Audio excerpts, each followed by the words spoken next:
Hi, Mike Violette with Espresso Engineering. I'm with John McCloskey, who's the Chief EMC Engineer at NASA Goddard Space Flight Center in Greenbelt, Maryland. John, welcome to Espresso.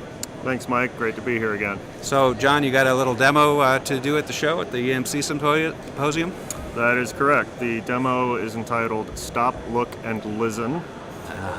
Power Distribution Harness Impedance Measurements. And it will be it'll be from 2 to 4 o'clock this afternoon, Tuesday afternoon, here in the exhibit hall. So give us just a recap of how you make harness impedance measurements, which are important for, I gather, CS114 type measurements.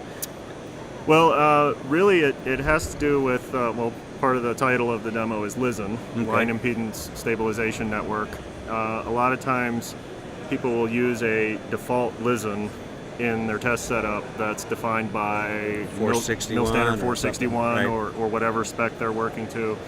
And in a lot of cases, particularly the default 50 microhenry LISN in 461, I find that has no resemblance whatsoever to the source impedance that I'm going to see on any of the spacecraft I work on. Sure. Who knows what it's going to be? You can't design that typically, can you? Exactly.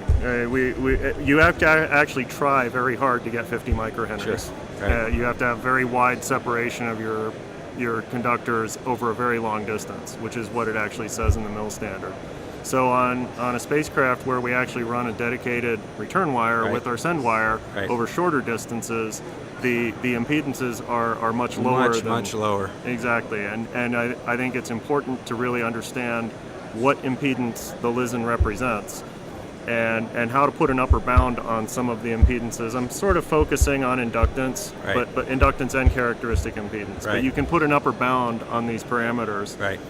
To get a good understanding of what the impedances really are and so select how do you appropriate use LISN. that information in the tests? Are you making corrections to your factors? Are you using that to judge the compliance with the limits? Not so much. It's mostly to determine whether you're using a LISN that's actually appropriate for the setup. In fact, what we really do at Goddard is we actually like to use the traditional feed-through capacitors. Right, the 10 mics. And the 10 microfarad feed-through capacitors from the older version of the mil standard, and our LISN is effectively representative cabling. Okay. You know, that the cable itself is the best representation of the cabling impedance that you're going to have on the platform. Right. Great. Well, we'll look forward to seeing you at the demonstration. I look forward to seeing as many people there who can come.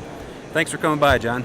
Thank you, Mike. Mike Violette, EspressoEngineering.tv at the EMC Symposium in Denver, Colorado.